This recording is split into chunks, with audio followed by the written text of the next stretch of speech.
Sí, señora, alguna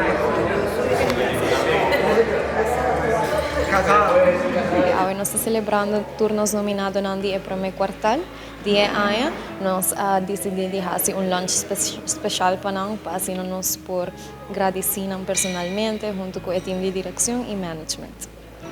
Nós temos 28 empregados, qual nós estamos nominados como empleado de quartal e supervisor de quartal, incluindo a direção com o seu chefe do departamento.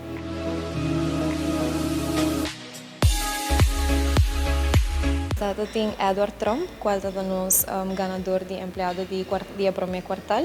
E tem Hopi anos trabalhando conosco na Rio, então é empregado exemplar, ora coisa não está trabalhando pouco, foi man de par anos atrás, para o voral específico para 4 anos atrás. É uma pessoa que está dedicada ao seu trabalho e não está pondo pero para quedar na pia de trabalho, qual está surpreendendo os Hopi. Pero sim, ela demonstra que é onde nós empregados na estreia, nós queremos agradecer. De dois Mili de los Santos, é o supervisor de primeiro quartal aqui. É empregado também hopi energético, sempre com boa atitude, com gana de ajudar a gente e de motivar seu time. Então, você não decidiu que é o candidato perfeito para ganhar e supervisor de primeiro quartal.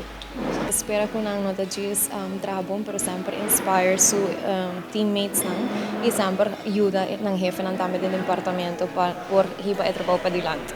Nós contamos com bom time e aceita fazer com nós hóspedes, nós gastos também dar hopi bom serviço, mas não somente nós gastos, mas o time completo e a família de Rio Palace Antillas.